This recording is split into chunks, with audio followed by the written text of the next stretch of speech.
Hello friends, good evening to all of you. Now again I am going to tell about English new topic दोस्तों। प्यारे मित्रों, दोस्तों जहाँ कहीं भी हों जुड़ जाएं हमारे केसी संगम यूट्यूब चैनल पर। दोस्तों एक बार फिर से हम जुड़ चुके हैं अपने केसी संगम यूट्यूब चैनल पर। जैसा कि आपको बता दें दोस्तों कि हमारे द्वारा आपको पढ़ाया जा रहा है इंग्लिश ग्रामर एंड स्पोकन दोनों। तो आज हम ले आए हैं आपके लिए एक इंग्लिश ग्रामर का बहुत ही शानदार पोर्शन, बहुत ही इम्पॉर्टेंट और ज़बरदस्त टॉपिक दोस्तों आपके लिए लाए हैं, केवल आपके लिए लाए हैं दोस्तों। ठीक, तो आइए चलते हैं हम अपने इंग्लिश की दुनिया में और उस टॉपिक को समझने की कोशिश करते हैं दोस्तों। कौन सा टॉपिक है, क्या है, जानने और समझने की कोशिश करते हैं दोस्तों।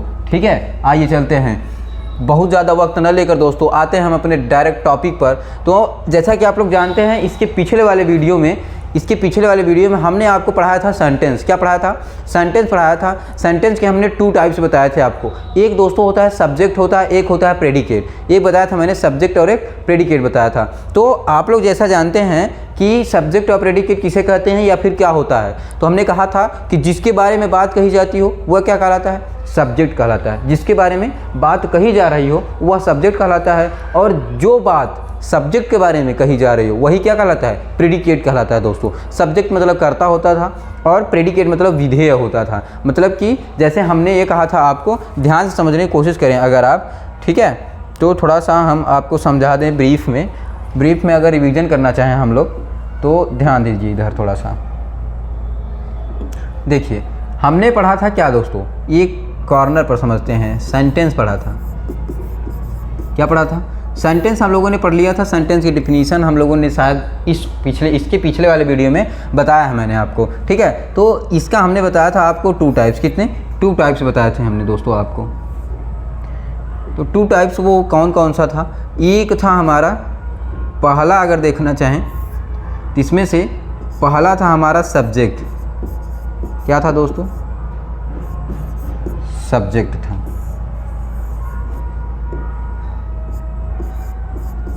पहला सब्जेक्ट था और दूसरा हमारा था प्रेडिकेट। ठीक है, तो हमने कहा था कि सब्जेक्ट और प्रेडिकेट किसे कहते हैं ये डिफाइन करके भी मैंने बताया था आपको। ठीक है, अब अगर आप पिछले वाला वीडियो देखे होंगे तो आपको आसानी से समझ में आ रहा होगा। देखिए हमने क्या कहा था कि जैसे हम ये कहें कि जैसे हमने ये कहा कि राम, क्या कहें, Ram is going to school. Ram is going to school, जो है कि राम कहाँ जा रहा है? स्कूल जा रहा है। राम कहाँ जा रहा है? स्कूल जा रहा है। ठीक है, Ram is going to school, Ram school जा रहा है। तो अब इसमें सब्जेक्ट और प्रेडिकेट हमें बांटना है दोस्तों। क्या करना है? सब्जेक्ट और प्रेडिकेट पता करना है। तो हमने कहा था कि जिसके बारे में बात कही जाती हो, जिसके बारे में बात कही जा रही हो वो क्या कहलाता है? वह कहलाता है सब्जेक्ट। क्या कहलाता है? सब्जेक्ट कहलाता है। ठीक है, और जो बात कर्ता के बारे में कही जाती हो, सॉरी, जिसके बारे में जो बात कही जाती है वो क्या कहलाता है? वह कहलाता है प्रेडिकेट। सॉरी दोस्तों, यहाँ पर थोड़ा सा ध्यान दीजिए, ये क्या कहलाता है? ये हमारा कहलाता है प्रेडिकेट। क्या कहलाता है? प्रेडिकेट कहलाता है। ठीक है, प्रेडिकेट। और जो बात सब्जेक्ट के बारे में कही जा रही है वही क्या कहलाता है? जिसके बारे में जो बात कही जो वह कहलाता है सब्जेक्ट। क्या कहलाता है? सब्जेक्ट। जैसे हम ये एक आसान शब्दों में समझिए कि जैसे आपके बारे में कोई बात कर रहा हो, तो आप उसमें सब्जेक्ट हो जाएंगे, और जो बातें आपके बारे में चल रही हैं कि आप अच्छे हैं, आप ख़राब हैं, आप बहुत अच्छे हैं, आप पढ़ने लिखने में ठीक हैं, आप डेली इंग्लिश बोलते हैं, तो ये सब बातें जो हैं ये क्या हो जाएंगी?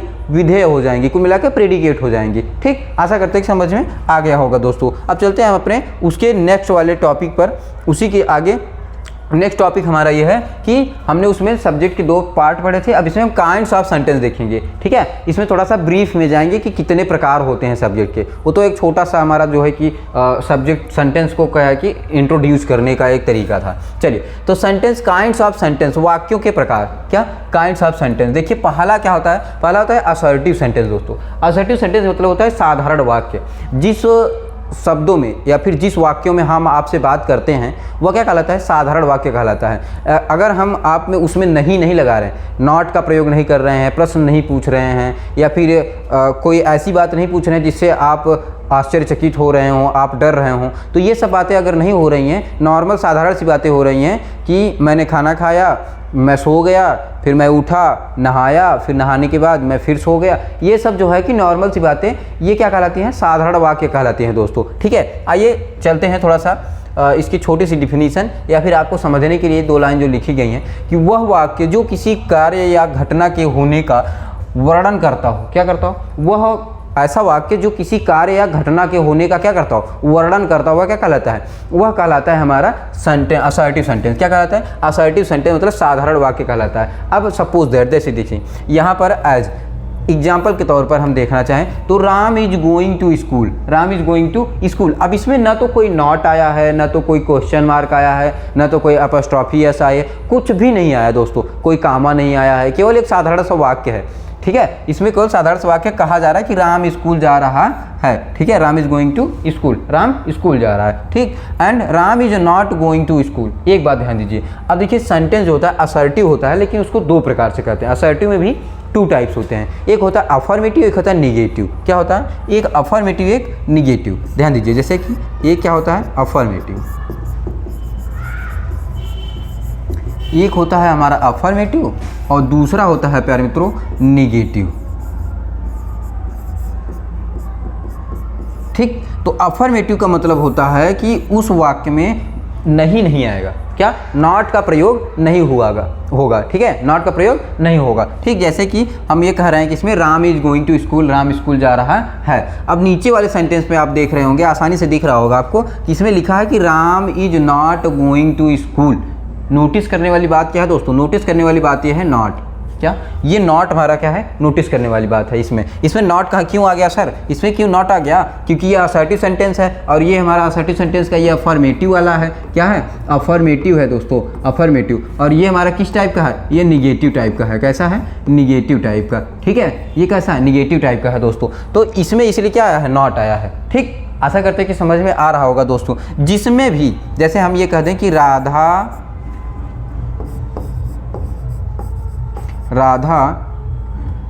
Is not eating, Radha is not eating the food. तो प्यारे मित्रों ध्यान से समझिए, इसमें क्या आया है, इसमें नॉट आया है ना कि राधा खाना नहीं खा रही है, राधा खाना नहीं खा रही है। तो अब इसमें हमें बताया जा रहा है कि राधा खाना नहीं खा रही है, इसमें नहीं का प्रयोग हुआ है, इसलिए ये क्या है, ये हमारा निगेटिव सेंटेंस हो जाएगा दोस्तों, नकारात्मक वाक्य हो जाएगा। ठीक है, जैसे कोई काम हो रहा हो और आप उसमें जाके ये बोल दें नहीं होगा यार, ये तो कह लेते हैं ना, कुछ लोग कहते हैं निगेटिव थिंकिंग है इनकी निगेटिव थिंकिंग है, नकारात्मक लोग, निगेटिव लोग कहाँ से आ जाते हैं। ठीक है, तो ऐसा नहीं होता। ठीक, उसे क्या कहते हैं, निगेटिव कहते हैं। ठीक, जहाँ पे हम नॉट का प्रयोग करते हैं। चलिए आगे चलते हैं दोस्तों, आगे देखिए, ध्यान से समझने की कोशिश करिए। दूसरा हमारा क्या है, एक देखिए, दूसरा हमारा इंट्रोगेटिव सेंटेंस। अभी मैंने बता दिया आपको कि सेंटेंस हमारा कितना होता है, सेंटेंस एक पहला मैंने बताया असर्टिव सेंटेंस, असर्टिव में पहला अफर्मेटिव, दूसरा निगेटिव, तीसरा आ गया क्या हमारा इंट्रोगेटिव। अब देखिए इसे समझने की कोशिश करिए। जिस वाक्य में कोई प्रश्न पूछा जाता है, एक लाइन में दोस्तों, एक लाइन में, there is a one line, there are one line दोस्तों। ठीक है, केवल एक लाइन में समझने की कोशिश करिए कि जिस वाक्य में कोई प्रश्न पूछा जाता है वह कहलाता है इंट्रोगेटिव सेंटेंस। बस, क्या आपने खाना खाया, क्या आपने पानी पिया, क्या आप स्कूल जा रहे हैं, क्या आप पढ़ रहे हैं, क्या आप अंग्रेजी बोलते हैं डेली, ठीक है, क्या आप सही हैं या फिर क्या आप ठीक हैं, क्या आपका काम हो गया, ठीक, आपका क्या नाम है, आप कहाँ जा रहे हैं, आप कैसे हैं। ये सब सारे क्वेश्चंस जो मैंने अभी बोले हैं, ये सब क्या कहलाएंगे, सारे के सारे क्वेश्चंस इंट्रोगेटिव कहलाएंगे। क्या कहलाएंगे, इंट्रोगेटिव, प्रश्नवाचक वाक्य कहलाएंगे दोस्तों। ठीक है, प्रश्न सूचक या प्रश्नवाचक वाक्य। देखिए ध्यान समझिए, एग्जाम्पल के द्वारा समझते हैं दोस्तों। देखिए इसमें लिखा है कि is Ram going to school, is Ram going to school, क्या राम स्कूल जा रहा है, क्या राम स्कूल जा रहा है। Where is Radha going, where is Radha going, Radha कहाँ जा रही है, राधा कहाँ जा रही है दोस्तों। ठीक है,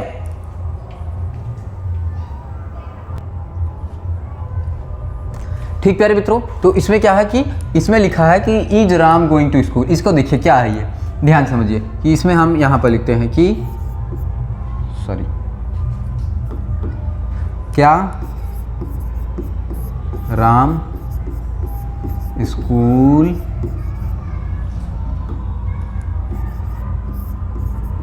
जा रहा है, क्या राम स्कूल जा रहा है। ठीक है, और यहाँ पर क्या कह रहे हैं कि वेयर इज राधा गोइंग, कि राधा कहाँ जा रही है, क्या लिखेंगे, राधा कहाँ जा रही है। अब ऐसे ही दोस्तों बहुत सारे ऐसे सेंटेंस होते हैं जिसे हम एग्जांपल के द्वारा समझ सकते हैं। जैसे कि एक एग्जांपल अगर और लिखे, देखिए जैसे ध्यान से कि व्हाट इज़ योर नेम, क्या लिखेंगे, एकदम सिंपल सा, बहुत लोग पूछ लेते हैं व्हाट इज़ योर नेम। जब भी कहीं आप अजनबी दिखेंगे आपके सामने यही क्वेश्चन आएगा, व्हाट इज़ योर नेम। पहले ही आपको पूछेंगे क्या नाम है भाई आपका, ठीक, व्हाट इज़ योर नेम। चलिए तो ध्यान समझते हैं कि इसमें देखिए आप क्वेश्चन पूछा जा रहा है ना, तो जिस सेंटेंस में कुल मिला के एक ही सेंटेंस में एक शब्दों में समझिए कि जिस सेंटेंस में आपका क्वेश्चन पूछा जाता हो वह क्या कहलाता है, इंट्रोगेटिव सेंटेंस कहलाता है। जहाँ भी आप देखिए कि वहाँ पर क्वेश्चन पूछा जा रहा है वहाँ पर क्या हो जाएगा, इंट्रोगेटिव सेंटेंस हो जाएगा। अच्छा एक बात हम और आपको बता दें, देखिए जनरल नॉलेज के लिए जैसे वो ऐसे ही ध्यान से समझने की कोशिश करिए कि सेंटेंस देखिए कैसे बनता है इंट्रोगेटिव। जैसे कि कुछ तो वर्ड होते हैं, कुछ हमारे वर्ड होते हैं, जैसे what, why, when, where, how, what when where, what why when where how. और भी होते हैं विच, ठीक, एंड होता है हाउ मच,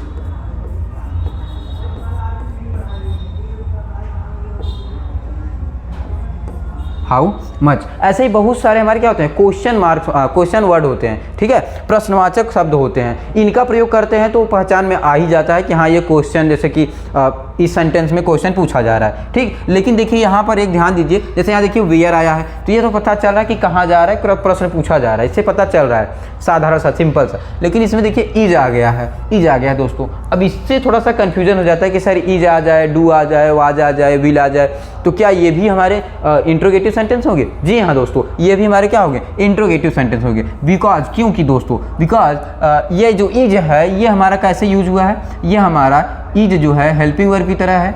इज हमारा क्या है, हेल्पिंग वर्ब है, ठीक, इज हेल्पिंग वर्ब है। लेकिन यहाँ पर यह क्वेश्चन वर्ड की तरह यूज हुआ है। कहाँ पर, क्वेश्चन वर्ड की तरह यूज हुआ है दोस्तों, यहाँ पर देखिए, यहाँ पर, ठीक। इसका मतलब हम क्या निकाल रहे हैं, क्या निकाल रहे हैं, क्या निकाल रहे हैं, क्या निकाल रहे हैं, ठीक है। व्हाट मतलब क्या निकाल रहे हैं, ठीक। तो इज मतलब क्या राम स्कूल जा रहा है। आशा करते हैं कि समझ में आ गया होगा दोस्तों। If you have any question, if you have any confusion, if you have any doubt, then you can do the comment in comment box, ठीक है। आर यू अंडरस्टैंड दोस्तों, ठीक है, आर यू अंडरस्टैंड। देखिए बहुत ही आसान है दोस्तों, English is very easy, English is very easy, but you do struggle, you want to do struggle, ठीक है, you should struggle, very very struggle. मतलब थोड़ा सा आपको जो है कि मेहनत करनी पड़ेगी इंग्लिश के पीछे।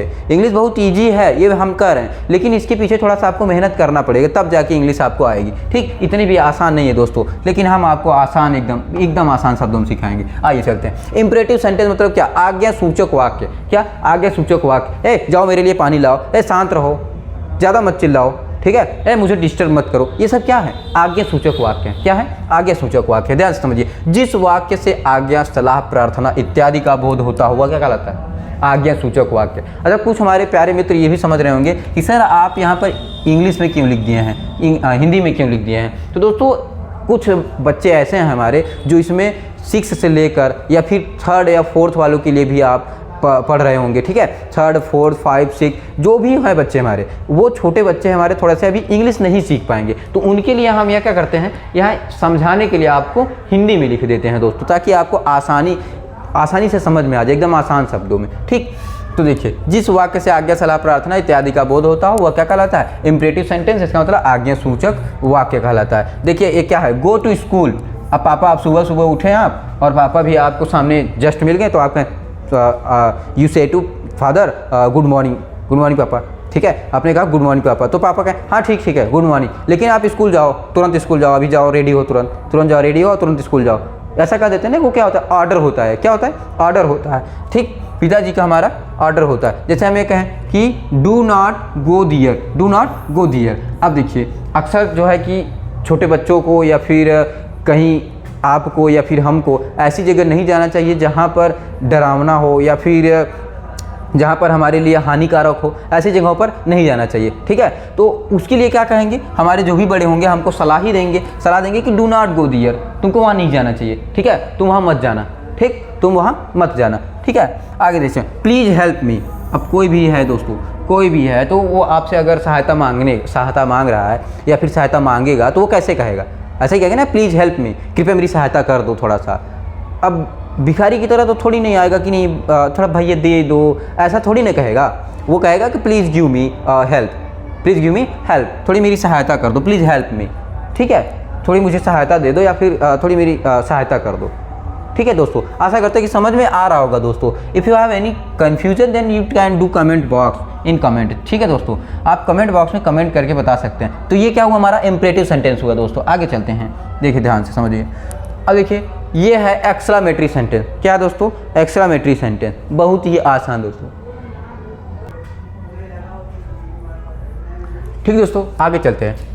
ये चौथा क्या है कि एक्सक्लेमेटरी सेंटेंस है, विस्मय बोधक अव्यय, विस्मय बोधक अव्यय, ठीक है। विस्मय बोधक अव्यय में क्या है, इसमें थोड़ा विस्मय है, थोड़ा क्या है, विस्मय है। ध्यान दीजिए कि जिन वाक्यों से सुख दुख विस्मय घृणा आदि का बोध होता है वो क्या कहलाता है, विस्मय बोधक अव्यय कहलाता है दोस्तों। बहुत ही आसान शब्दों में प्यारे मित्रों, देखिए ये एग्जाम्पल के द्वारा हम ज़्यादा समझेंगे, इसे एग्जाम्पल के द्वारा ज़्यादा समझ सकते हैं। देखिए एग्जाम्पल आपके सामने लिखा है, hurray we won the match, hurray we won the match. शायद मैंने आपको प्रीपोजिशन या फिर एडजेक्टिव में या फिर इंटरजेक्शन में बताया है आपको, इंटरजेक्शन में, yes the topic of interjection. आप इंटरजेक्शन का टॉपिक आप पढ़िए, उसमें आपको ये सारे वर्ड मिल जाएंगे कि किस लिए कौन से वर्ड यूज होते हैं, कहाँ पर कौन सा वर्ड यूज होता है। हुर्रा का यूज क्या दुखी के लिए करते हैं या खुशी के लिए करते हैं, हैप्पीनेस के लिए करते हैं या फिर सैडनेस के लिए करते हैं, ये सब आपको पता चल जाएगा, ठीक है। आप इंटरजेक्शन का वीडियो जरूर देखिएगा। तो इसमें समझिए, hurray we won the match.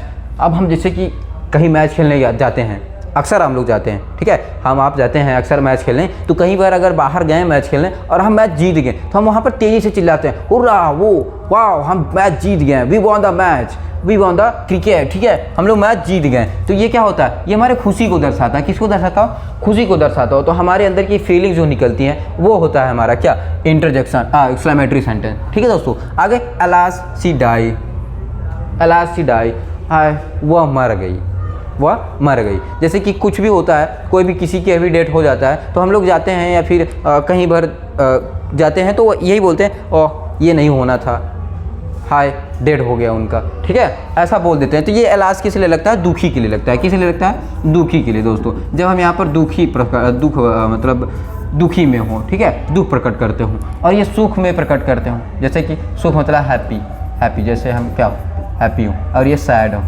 ठीक है।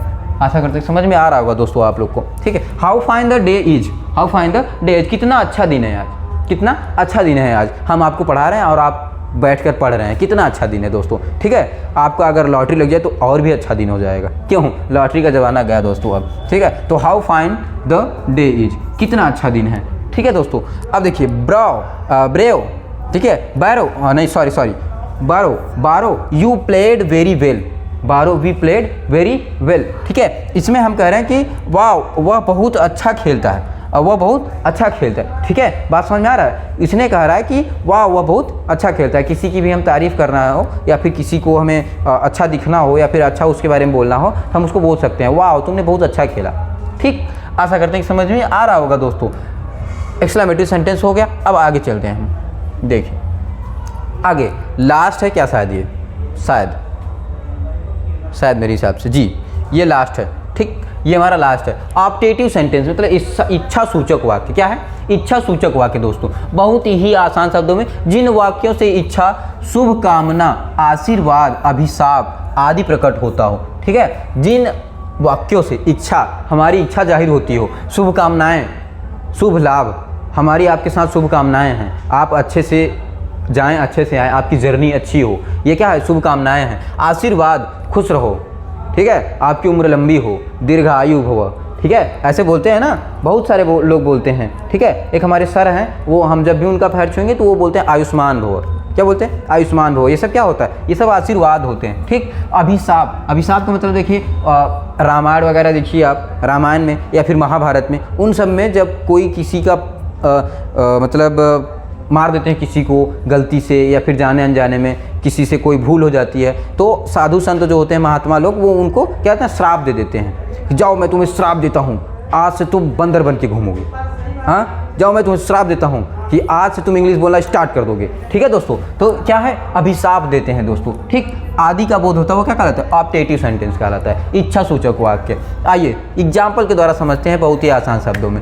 मे यू लिव लॉन्ग, तुम बहुत दिनों तक जियो, बहुत दिनों तक जियो। ठीक है, हमारी उम्र आपको लग जाए, मे यू लॉन्ग, आप बहुत दिनों तक जियो। ठीक है, may you have happy journey, may you have happy journey. ठीक है दोस्तों, आगे चलते हैं कि may God bless you with a son, आपके साथ आपके पुत्र को भी भगवान क्या करें, आशीर्वाद दे। मे गॉड ब्लेस यू, भगवान आपको खुश रखे या आशीर्वाद दे आपको। May you fail in the examination, वह क्या हो गया, वह एग्जाम में कैसा, वो एग्जाम में फेल हो गया, परीक्षा में क्या हो गया, फेल हो गया।